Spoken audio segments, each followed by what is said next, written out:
네, 인사이트 계속 진행됩니다. 지금 삼성전자 이야기랑 좀 들어봤는데, 그러면 이제 삼성전자와 쌍두마차를 이루고 있는 LG전자 이야기도 좀 들어봐야 되겠죠? 저는 LG전자를 좀 질문을 드리려고 준비를 하다가 이런 생각했어요. 그 LG전자가 반도체가 있었잖아요. 그 예전에 IMF 그랬죠. 때 그래서 네네네. 하이닉스, 그러니까 현대전자랑 합쳐서 하이닉스가 생긴 거잖아요. 네네. LG전자가 그렇게 안 하고 그냥 계속 반도체를 하고 있었으면 어땠을까라는 그런 상상을 잠시 해봤어요. 네. 그러면 아마 캡티브가 삼성처럼 있었기 때문에 예.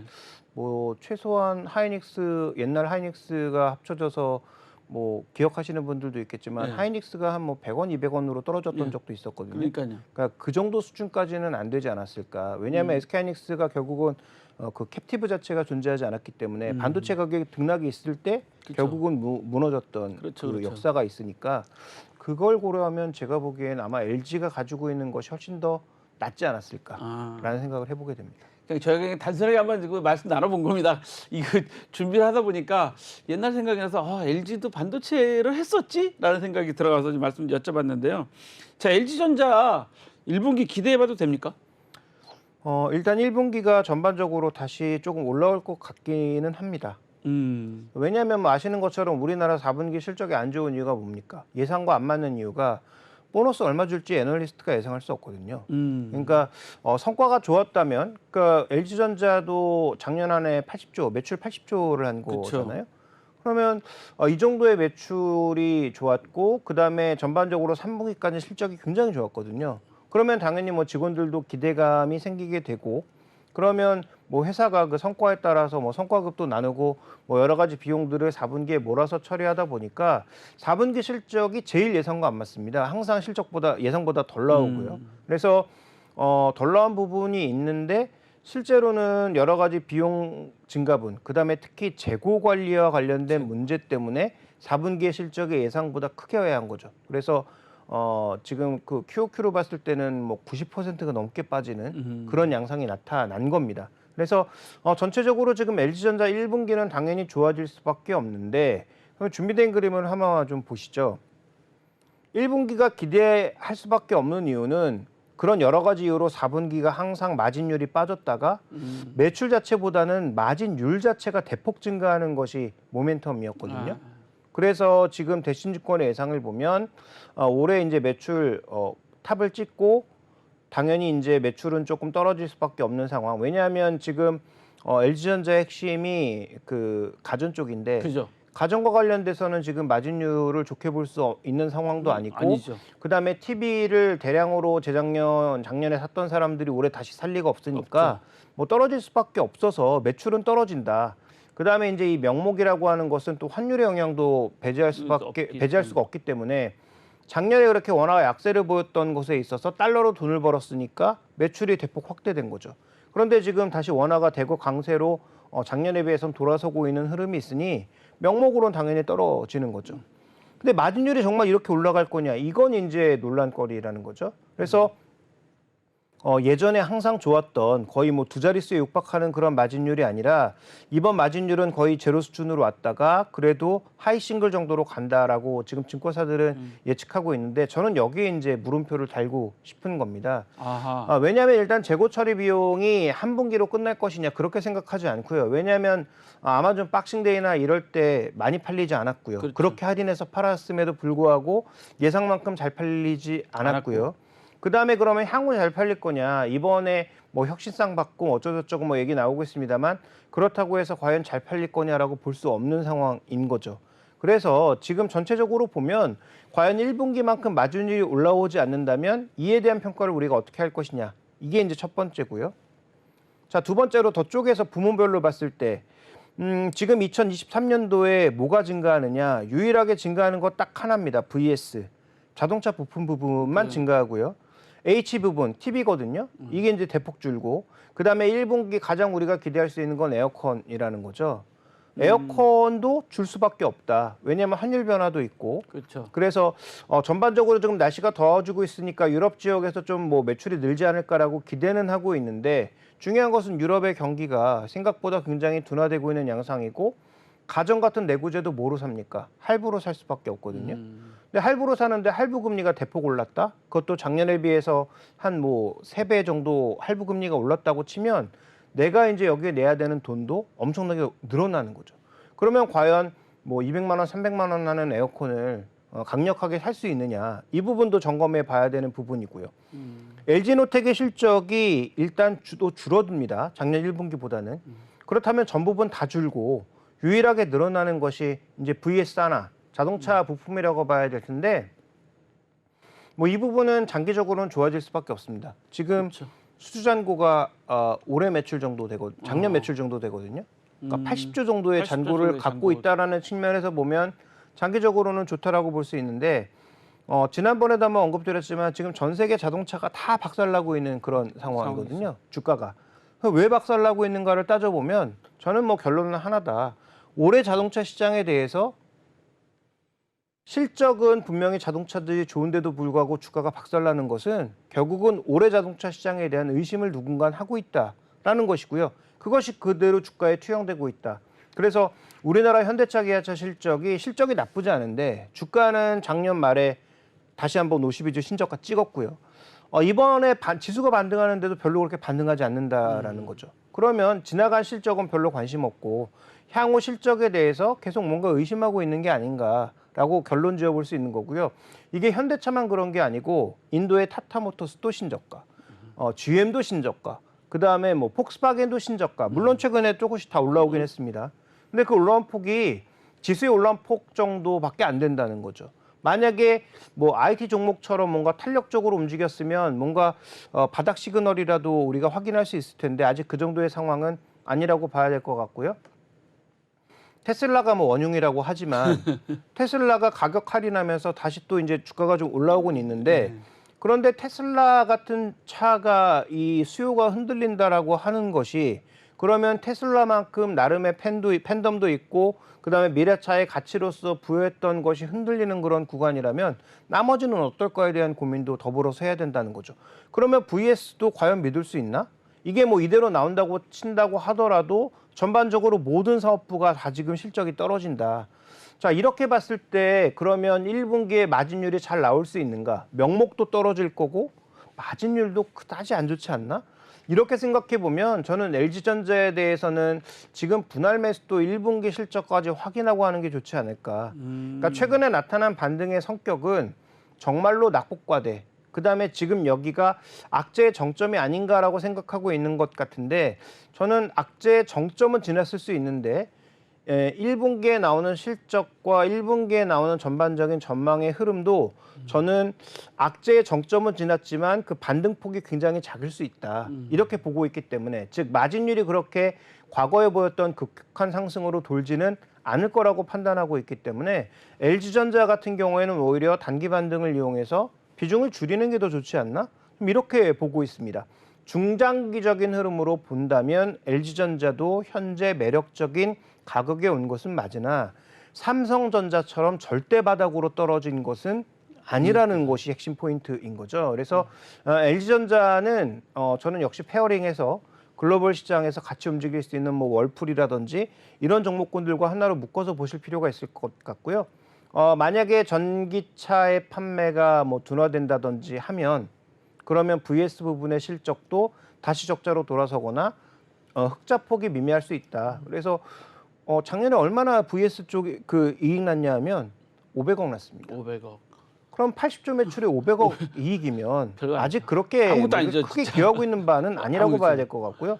비중도 마찬가지라는 거죠. 물론 앞으로 계속 확대되겠지만. 하지만. 그래서 시장의 기대만큼 가는가? 저는 그건 뭐 전기차에 달려있다라고 보고 있고, 전기차가 그만큼 가지 못하면 VS에 대한 기대도 접어야 되는 상황이기 때문에, 또 LG전자는 삼성전자처럼 소위 밸류 바닥까지 떨어진 게 아니기 때문에 현재 구간에선 반등 시에 추가 매수, 뭐 분할 매수가 아니고 오히려 반등 시에 비중 축소를 해야 되는 그런 상황이라고 좀 보고 있습니다.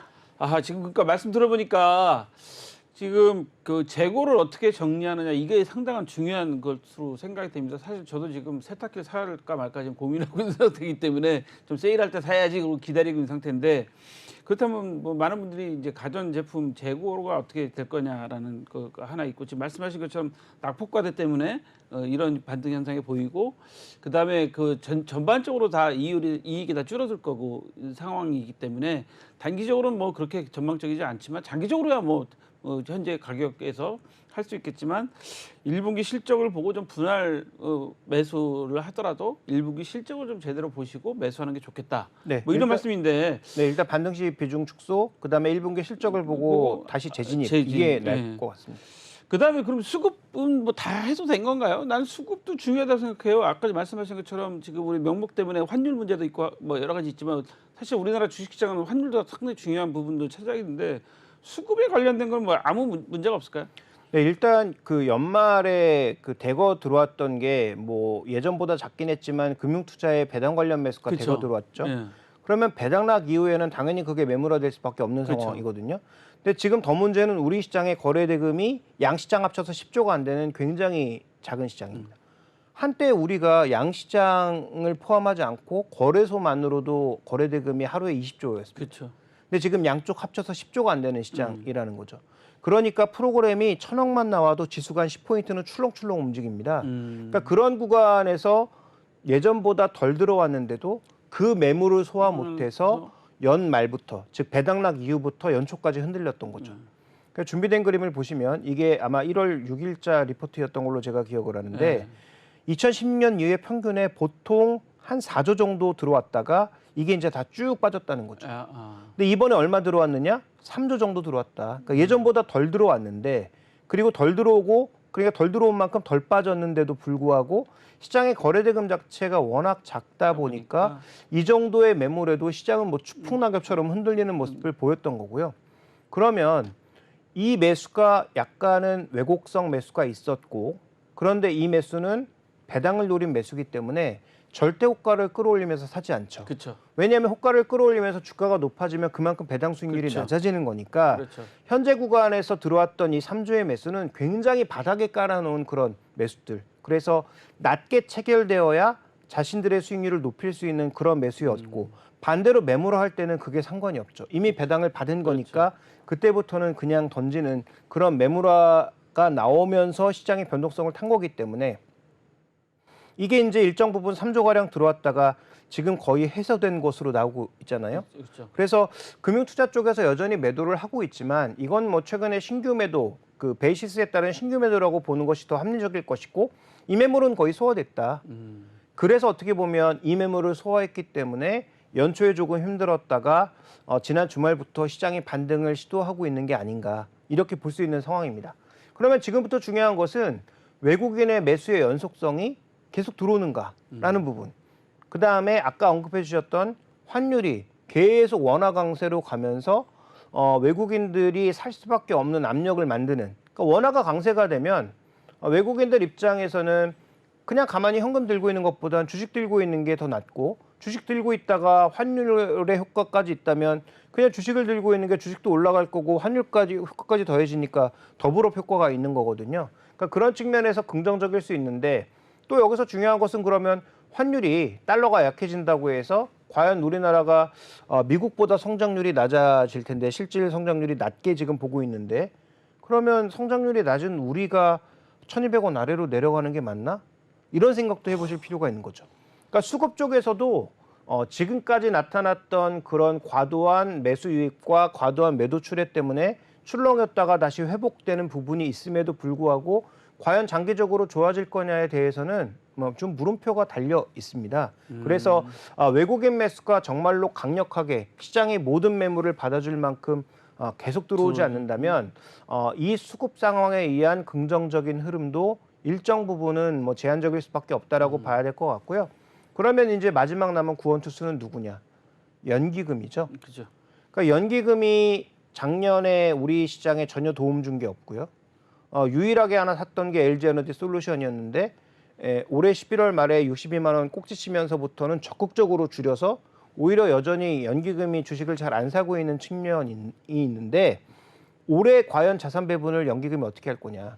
그래서 계속 해외 주식과 대체 자산만 늘릴 거냐, 아니면 올해부터는 국내 자산도 조금 늘려나가면서 장기 수급에 어떤 도움이 역할을 할 것이냐, 이 부분은 이제 장기적으로는 살펴보실 필요가 있겠습니다. 뭐 이게 길어졌지만 요약해서 말씀드리면, 연초 연말 수급을 왜곡시켰던 금융투자의 배당 관련 매매는 끝났다. 그러면 이제 지금부터는 이제 진성 매매 싸움인데, 과연 외국인과 연기금이라고 하는 장기 수급이 계속 시장에 공급되면서 종목군들을 좀 좋게 만들어줄 수 있는지를 살펴봐야 된다. 근데 그 부분에 대해서는 확신하기는 조금 어렵다. 그렇게 본다면 외국인들이 사고 있는 뭐 일부 IT라든지 뭐 은행주라든지 확실한 모멘텀이 살아있는 종목군들 위주로 접근하는 것이 저는 유리할 것으로 보고 있습니다. 아, 그럼 외국인을 잘 봐야 될 것 같은데, 자, 빨리 좀 제 질문을 드리면 추가 반등 계속 가능할까요? 2주차에도? 근데 저는 뭐 1월 달에는 단기 반등은 좀 이어질 거라고 보고 있습니다. 일단 FOMC가 새로운 어떤 시각을 보여주기 전까지는 아마도 계속 반등할 거라고 보고 있는데요. 중장기적으로는 문제는 바로 이 부분이다. 준비된 그림을 보시면 지금 미국의 실질 GDP와 그를 쫓아가는 미국의 기업 이익을 나타낸 차트입니다. 그런데 지금 이 음영으로 표시된 지역이 1950년 이후에 나타났던 미국의 경기 침체 구간이거든요. 근데 보시면 침체가 생각보다 굉장히 길었던 구간도 있고 생각보다 되게 짧게 끝난 구간도 있는데요. 지금 이 올해 침체를 바라보는 미국의 시각이 그야말로 역가락이라는 거죠. 어떤 사람은 침체가 이미 끝난 거 아니야? 이거 뭐 소프트 랜딩으로 끝난 거 아니야? 이렇게 보는 분들도 있고, 생각보다 길어져서 이거 2024년, 25년까지 가는 거 아니야? 이렇게 보시는 분들도 있거든요. 그러면 이 강도와 길이를 과연 누가 지금 예측할 수 있는가? 이게 생각보다 길고 강하다면 그러면 기업 이익이 생각보다 굉장히 많이 꺾일 수 있다는 거죠. 그러면 기업 이익이 많이 꺾인다라는 것은 자금이 유동화되면서 밸류를 끌어올리든지, 아니면 기업 이익이 떨어지는 만큼 그대로 지수에 반영하든지, 둘 중에 하나거든요. 그런데 연준이 대놓고 얘기했잖아요. 올해 자금 공급 없다. 예. 금리 인하도 없다. 그 연준이 그 말을 지킬지 아닐지를 떠나서 추가적인 양적 완화가 없는 상황에서, 즉 밸류에이션을 끌어올릴 만한 이쪽 모멘텀이 없는 상황에서 기업 이익이 만약에 떨어질 경우 시장에 우리가 무조건 긍정적으로만 볼 수 있느냐? 그렇지 않다라는 거죠. 그래서 1월 달 증시는 나쁘지 않다라고 보고 있는데, 중장기적인 흐름은 결국은 경기와 기업의 이익에 달려있기 때문에 이 부분에 우리가 좀 포커스를 맞춰보게 되면 여전히 올해도 계속 끌고 가는 전략보다는 트레이딩을 좀 반복하는 전략, 추세 이탈하는 종목에 대해서는 좋은 종목이라고 하더라도 잠시 잘라냈다가 다시 재진입하는 그런 전략적인 접근이 좀 필요하지 않나, 이렇게 봐야 될 것 같습니다. 네, 1월은 좀 반등이 예상되나, 올해를 볼 때는 추세 이탈할 때는 좀 트레이딩을 반복하는 전략이 좋을 것 같다는 말씀이셨습니다. 오늘 인포스닥 델리 김종현 전문위원과 말씀은 여기까지 나누겠습니다. 감사합니다.